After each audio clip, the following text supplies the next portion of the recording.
Hello everybody, welcome to Career Talk by Shubham Pathak, and today we will see the structure of government in the district. तो basically क्या होता है कि हमारे यहाँ पे जो पंचायत है वो 3 टायर की है, that is Panchayati Raj institution, जिसकी स्थापना जो है 73 अमेंडमेंट एक्ट 1992 से हुई थी। बेसिकली उसको कॉन्स्टिट्यूशनल स्टेटस प्रोवाइड किया गया था।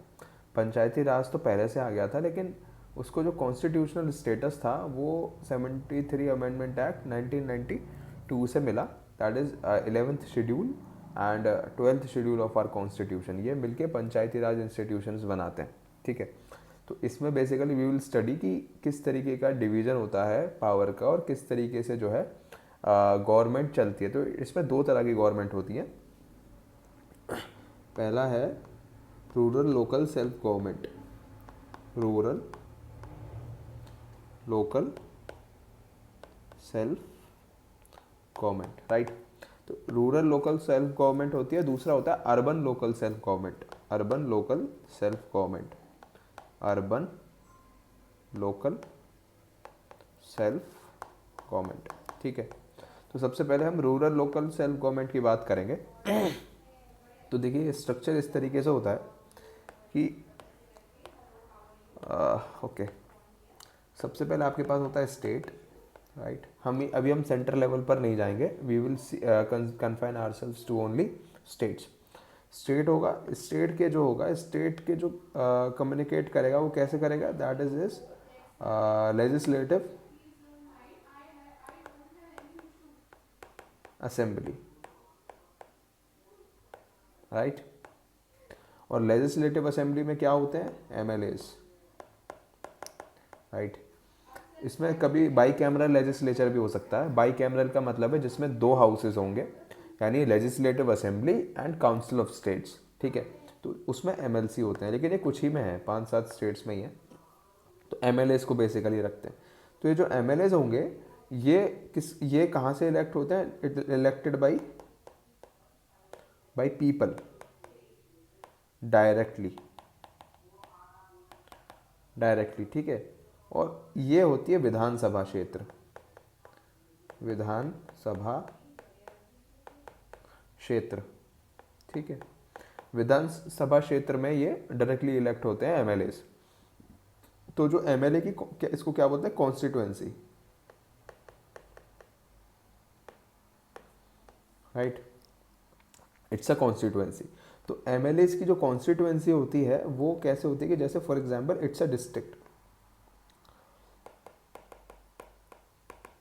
It's a district and it is divided into multiple constituencies for example. तो यहाँ पर एमएलएज होंगे, एमएलएज अलग अलग कॉन्स्टिट्यूएंसी के एमएलए होंगे। एक डिस्ट्रिक्ट में कई जो है एमएलएज हो सकते हैं। एक डिस्ट्रिक्ट को जो रिप्रेजेंट करता है ना, वो रिप्रेजेंट करता है आपका MP, member of parliament, Lok Sabha में इसको ये रिप्रेजेंट करेगा। लेकिन इस एमपी के अंडर में कई सारे एमएलए आते हैं, और वो जो एमएलए जो हैं वो मल्टीपल एरियाज़ को, बेसिकली कॉन्स्टिट्यूएंसी क्या होता है, कॉन्स्टिट्यूएंसी एक एरिया होता है। आपके डिस्ट्रिक्ट को कई भागों में डिवाइड किया गया होगा, और उन भागों को अलग अलग जो है रिप्रेजेंटेशन चाहिए होता है। क्यों चाहिए होता है, बिकॉज देखो हर जो एक डिस्ट्रिक्ट भी होता है ना, उसमें भी जो कम्युनिटीज़ होती हैं, उसमें जो लोकल होते हैं वो डिफ़र कर जाता है एक एरिया, क्योंकि कोई कोई डिस्ट्रिक्ट बहुत बड़े भी हो सकते हैं, ठीक है। तो उनमें वो जो चीज़ है वो डिफ़र कर जाती है। इसलिए उसमें जो एमएलएज होंगे वो अपने अपने एरिया को, हर एक एरिया की अपनी अलग प्रॉब्लम्स होती हैं, अलग एस्पिरेशंस होती हैं, तो उनको रिप्रेजेंट करते हैं एमएलएज। तो अलग अलग एरिया के एमएलए बनेंगे, ठीक है। तो ये मान लो कि किसी एरिया के एमएलए हो गया। अब इस एमएलए जो है ये किसी एक एरिया को रिप्रेजेंट करेगा। नाउ अब आपका आता है विलेजेस, ठीक है, विलेजेस। यहाँ से अब सारी चीज़ शुरू होती है रूरल गवर्नमेंट की, ठीक है, जो कि पंचायती राज इंस्टीट्यूशन ने ग्रांट किया, पंचायती राज इंस्टीट्यूशन, ठीक है। विलेजेस में क्या होता है, पीपल, ठीक। अब ये लोग क्या करेंगे, इलेक्शन होगा लोकल का, लोकल गवर्नमेंट का इलेक्शन होगा।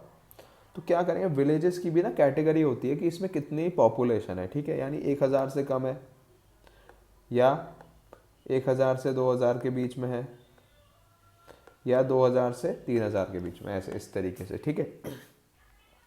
तो विलेजेस क्या करते हैं कि यहाँ पे बनती है आपकी ग्राम सभा, यानी ग्राम सभा क्या होता है, पीपल हु कैन वोट,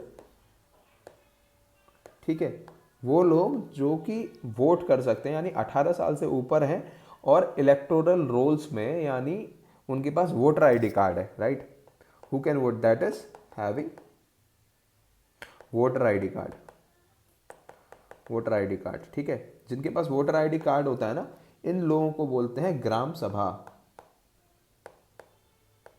ठीक है। यानी ग्राम सभा बेसिकली कोई चीज नहीं है, gram sabha is a group of the people of the village, right, that is a gram sabha. ये ग्राम सभा क्या करते हैं, इलेक्शंस में लोगों को इलेक्ट करते हैं। तो ये इलेक्शन किसके करेंगे, ये मेंबर्स के करेंगे, मेंबर्स, ठीक है। ये जैसे कि एमएलए, बहुत सारे एमएलए इकट्ठे हो रहे हैं ना, और ये एमएलए जो है सारे एमएलए जो मिलके स्टेट गवर्नमेंट बना रहे हैं, ठीक है। उसी तरीके से जो ग्राम सभा है वहाँ के लोग जो है मेंबर्स को इलेक्ट करेंगे, अलग अलग मेंबर्स को, ठीक है, वो अलग अलग एरिया के होंगे, गाँव को में भी एरिया बन जाएगा, ठीक है, और उनके लोगों को वो इलेक्ट करेंगे। तो ये जो मेंबर्स हैं ये इलेक्ट होकर के आने के बाद इनमें फिर एक होगा चेयरपर्सन, जो इन सब का हेड होगा। अब ये जो है ना, इसको दो तरीके से इलेक्ट किया जा सकता है, या तो डायरेक्टली लोग इलेक्ट करें इसको, या फिर इनडायरेक्टली इलेक्ट हो। लेकिन यार इनडायरेक्टली कैसे इलेक्ट होगा, इनडायरेक्टली ऐसे इलेक्ट होगा कि जैसे for example it's a village, ठीक है, इस विलेज में ये अलग अलग मेंबर्स हो गए, ठीक है, कुछ मेंबर 1, मेंबर 2, मेंबर 3 ऐसे करके हो गए, ठीक है। ये लोग आपस में ही किसी एक को चेयरपर्सन चुन लेंगे, सब आप चेयरपर्सन हो, ठीक है, या आपस में इलेक्शन करा लेंगे कि किसको चेयरपर्सन बनना चाहिए, वोटिंग करा के काम खत्म कर लेंगे, ठीक है। तो ये इनडायरेक्टली, इस चेयरपर्सन को बोला जाता है प्रधान, ठीक है, या और सरपंच,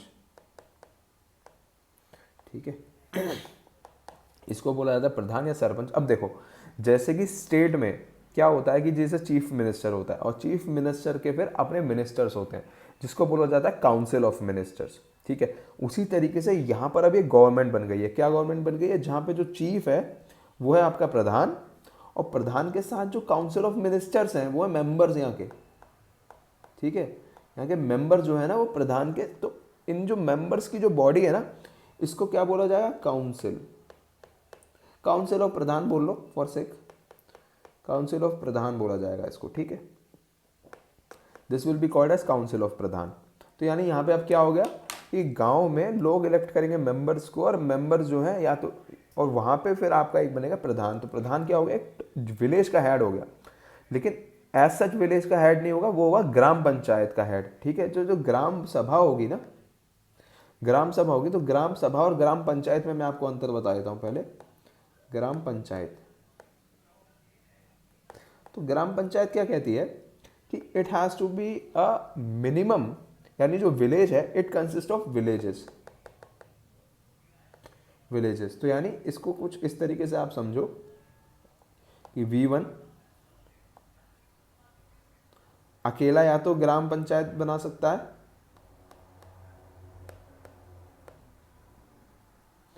या फिर कुछ विलेजेस मिलके V1, V2, V3 करके कुछ ये मिलके ग्राम पंचायत बना सकते हैं।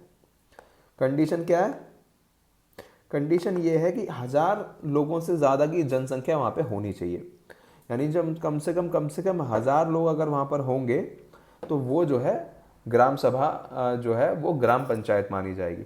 अब लेकिन मान लो कि कोई गांव है जहाँ पे 200 लोग रहते हैं, कोई 300 लोग रहते हैं, कोई 400 लोग रहते हैं, ऐसे गाँव को मिला करके एक ग्राम पंचायत बनाई जाएगी, यानी मल्टीपल लोग जो है, मल्टीपल गांव मिलकर के एक ग्राम पंचायत बनाएंगे। एक बार उसमें 1000 से ज़्यादा लोग हो जाएंगे तो उसको मान लिया जाएगा। किसी गांव में अगर 2000 भी हैं तो उसको भी ग्राम पंचायत माना जाएगा, है ना, मिनिमम इज 1000 पीपल, ओके। तो ये ग्राम पंचायत बन गई आपकी, ठीक है। फॉर एग्जाम्पल मैं अभी एग्जाम्पल ले रहा हूँ कि एक गाँव है जहाँ पर कि 1000 से ज़्यादा लोग हैं, तो वहाँ पर आपकी ग्राम पंचायत बनेगी। ग्राम पंचायत जो है उसका जो हेड होगा दैट वो होगा प्रधान, और उसको असिस्ट करने के लिए जो लोग होंगे वो होंगे वहाँ के मेंबर्स। प्रधान हो गया।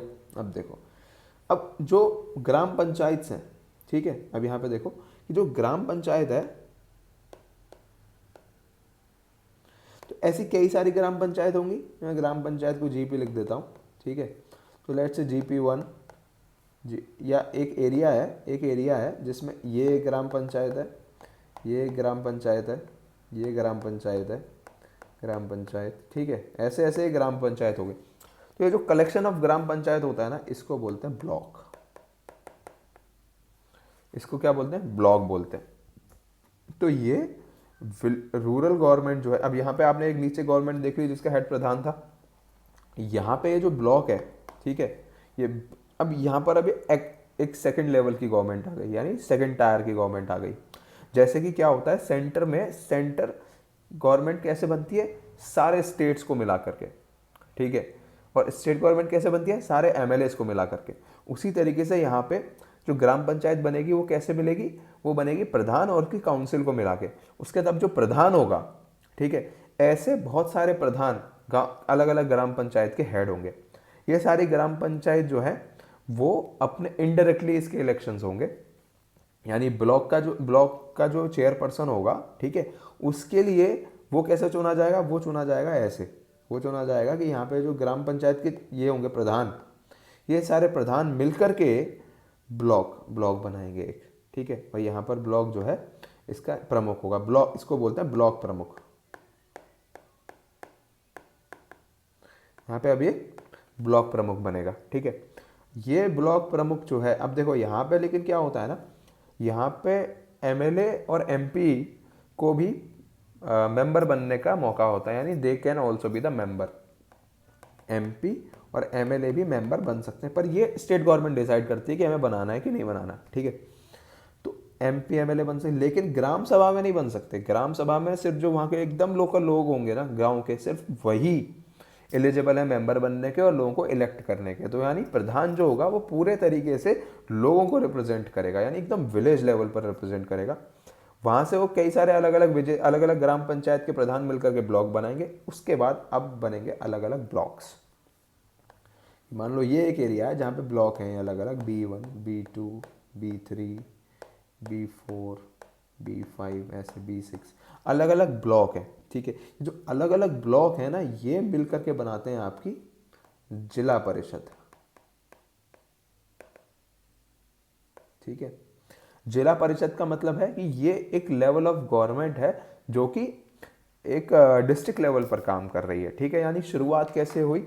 शुरुआत ऐसे हुई कि यहाँ पे आपका ग्राउंड का सबसे पहले लोगों को मेंबर्स को इलेक्ट किया, और मेंबर्स ने या तो डायरेक्टली, नहीं तो लोगों ने डायरेक्टली जो है प्रधान को इलेक्ट कर लिया। अब प्रधान ने अपनी गवर्नमेंट बना ली विलेज लेवल पर, ठीक है।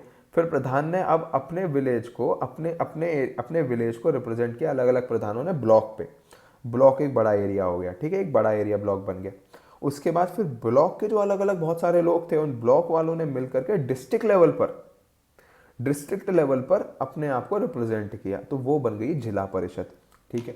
तो जिला परिषद के जो चेयरपर्सन होता है वो कहाँ से, वो कैसे इलेक्ट होगा? वो ये ब्लॉक वाले लोग इलेक्ट करेंगे इसको, यानी ब्लॉक वाले जो लोग हैं वो इसमें भागीदारी करेंगे, इलेक्शन करेंगे इनडायरेक्टली। यानी अब यहाँ पे लोगों का कोई काम नहीं है, लोग जो हैं वो प्रधान को इलेक्ट कर चुके, अब लोग दोबारा पिक्चर में नहीं आएंगे। अब जो रिप्रेजेंटेटिव है ना लोगों के, वो इलेक्ट करेंगे। वरना पता चला देखो लोग इलेक्शन ही करते रहेंगे। दूसरी चीज़ ये है कि it is not feasible to maintain a law and order इतना ज़्यादा कि हर बार लोगों को ही लेके आओ और उनको इलेक्शन करवाओ, ठीक है। तो इसलिए उनके जो रिप्रेजेंटेटिव हैं वो इलेक्शन करते हैं। ये जिम्मेदारी रिप्रेजेंटेटिव्स की है, यानी प्रधानों की है, कि वो अपने लोगों की इच्छा और अपने लोगों से बात करने के बाद डिसाइड करें कि हमें वोट किसको देना है या हमें किसको बनाना है। क्योंकि लोगों के मन में एक धारणा होगी कि भाई कौन सा आदमी अच्छा है, कौन सा आदमी अच्छा नहीं है, या उनका एक जो ट्रू रिव्यू है, जो ट्रू कैरेक्टर है, वो प्रधान की जिम्मेदारी है कि अपने लोगों को बताए, ठीक है।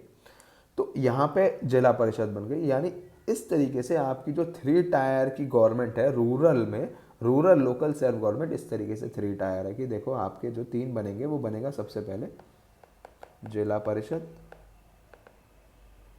उस जिला परिषद के नीचे आएगा आपका ब्लॉक, ठीक है, और उस ब्लॉक के नीचे आएगी ग्राम पंचायत। ठीक, इस तरीके का ये 3 टायर लेवल का आपका है। इसका जो मुखिया होता है वो होता है प्रधान या सरपंच कह लो, इसका होता है ब्लॉक प्रमुख। ठीक है। जिला परिषद का चेयरपर्सन बोला जाता है इसको, इट्स अ चेयरपर्सन, ठीक है। सो अभी वी हैव सीन दैट कि कैसे जो है rural local government self government हमारे देश में काम करती है। Thank you very much, we will meet in the next video with urban local self government. Thank you.